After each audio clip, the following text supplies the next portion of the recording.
What's going on, guys? Welcome back. In part one of this video series, we talked about the first 6 of the 11 biggest criticisms of Bitcoin. In today's video, we'll finish up the series and address the last 5. Let's jump right in. Number 7, Bitcoin is too volatile to be a store of value. So here's where I actually kind of agree with part of the statement, and this is where context matters, right? Bitcoin is definitely volatile. All you have to do is look at a Bitcoin chart and see that it has huge upswings and some huge downswings. And today it doesn't really trade the way that people perceive a store of value should trade. It trades more like a tech stock almost. But if you look at Bitcoin's performance over the 12 to 13 years that it's been around, it's been volatile to the upside. And because of that, if you look at Bitcoin's purchasing power throughout the years, it's steadily increasing. So if you look at the actual definition of store of value, it says store of value is essentially an asset, commodity, or currency that can be saved, retrieved, and exchanged in the future without deteriorating in value. Now, obviously, if you bought Bitcoin at its all-time high and you're looking at it now, it's definitely deteriorated in value. But if you look at Bitcoin's purchasing power over its existence, it has continued to improve. So by that measure, it actually has been a good store of value. But in general, what I would say is the store of value narrative, in my opinion, is not a very good one for Bitcoin right now. It trades more like a tech stock. It should be looked at as more of a risk-on asset, but I think the idea is over the long term, it will transition to be more of a store of value. But again, if you're looking at just how much you can buy with your Bitcoin, over the years, it has only increased. Number 8, quantum computing is going to kill Bitcoin. So this is one that I hear a lot. People say, yeah, but eventually quantum computing is going to come and totally kill Bitcoin. So number 1, it's not here yet. Number 2, if and when quantum computing becomes available, there's going to be so many other aspects of our life and our finances that will be at risk as well in terms of encryption mechanisms. And Bitcoin in the grand scheme of things is a relatively small fish in terms of the potential other activity people could be doing. But regardless of all that, let's just concentrate on Bitcoin. If and when quantum computing becomes a legitimate risk for Bitcoin, changes can be made ahead of time in the Bitcoin code to be able to transition to a new encryption mechanism or to be able to mitigate the risk before it becomes a problem. And there's actually a really great article about this that I'll link down in the description from the Brains folks that really helps explain the threat and the potential options there are to make it better. But the TLDR is it's not an issue right now. By the time that it is an issue, there's more than enough time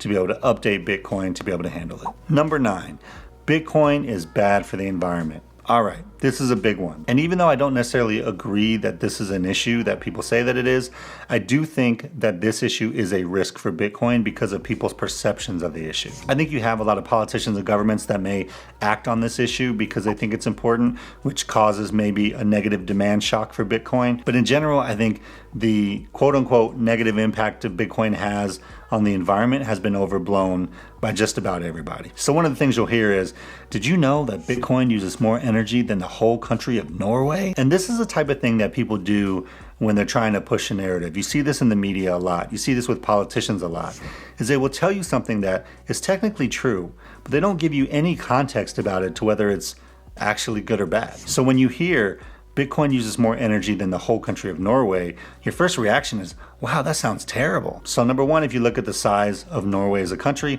population of over 5 million people, and then you look at the Bitcoin network where there's an estimated 100 million plus users worldwide. So the question is it bad or even surprising that if Bitcoin has roughly 100 million users worldwide who get value from the network, that it uses more energy than a country of a little over 5 million. And again, what this goes back to is people assuming that Bitcoin has no value except price. And if your mindset is already thinking that Bitcoin has no value, then any energy use in your mind is going to be bad. But when you see that Bitcoin provides an economic alternative for people in need, all of a sudden the energy use doesn't seem as bad because there's actually global value that's being received by using that energy. And Bitcoin's energy is how the network secures itself. And that's the thing that people don't understand is people say, well, Bitcoin's inefficient because it uses so much energy. And what that energy is replacing is the energy of all the middlemen in the financial system that you know today, all the energy that the banks use, all the energy that the central banks use.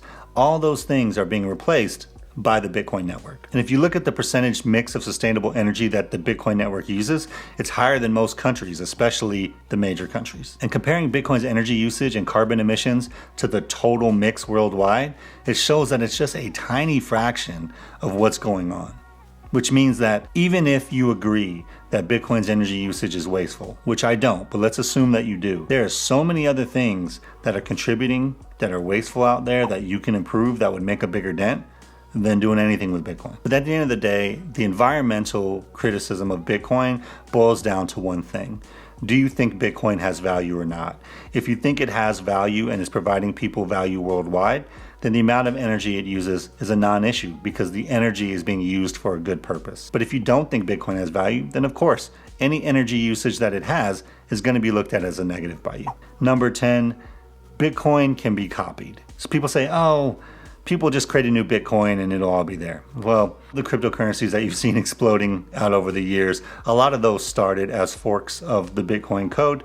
In some cases, they were absolutely forks of the Bitcoin code, like Litecoin, Dogecoin, any of the Bitcoin Cash or Bitcoin SV and all that junk. All those were actually copies of the Bitcoin code and then altered. Just copying the code doesn't make something another Bitcoin. It doesn't make it better than Bitcoin.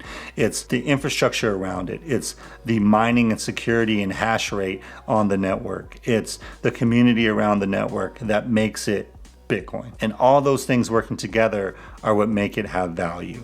Just because someone starts up another one doesn't mean that the network's going to be secure. And being able to replicate Bitcoin's launch now is almost impossible. But because Bitcoin has grown as much as it has, because the hash rate of the network makes it, the most powerful computing network in the whole world, it means that those things are very hard, if not almost impossible to replicate, even if you just copy the code. Oh, you know what? I actually forgot one. Number 11. The governments can just create their own cryptocurrency and kill Bitcoin. The idea that a central bank digital currency or a government-backed digital currency could replace Bitcoin assumes that the whole point of Bitcoin is to get more efficient transactions. And in light of the tremendous growth in crypto assets and stablecoins, we are examining whether a U.S. central bank digital currency would improve upon what is an already safe and efficient domestic payment system. A U.S. CBDC could also potentially help maintain the dollar's international standing. That is not the point of Bitcoin. The point of Bitcoin is to eliminate third parties, i.e.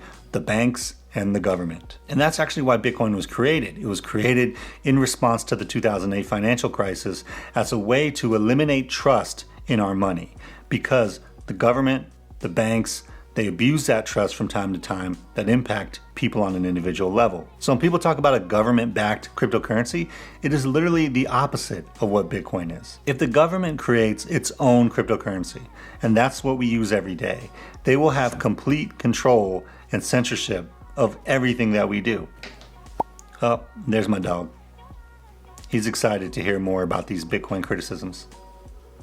Nope, guess he's not. He's like, I live here, I hear these things every day. In my opinion, a CBDC would be an absolute disaster for human freedom, especially in America. I don't agree with it at all. I think it's a terrible idea because at that point, they could shut off your access to the financial system in an instant whenever they want. Imagine you don't even have cash. All you have is a digital currency and a wallet that they can turn off at a moment's notice. You say something that someone doesn't like, they can turn it off. You represent a group that they don't agree with, they can turn it off. They mistake you for someone else who broke the law, they can turn it off. So at the end of the day, a government-backed cryptocurrency is not in competition with Bitcoin at all. It's the exact opposite. All right, so that was it. The 10 biggest criticisms to Bitcoin and my response to them. Anytime you read something, whether it's online, whether it's on the news or whatever, you have to understand that there's always something behind it.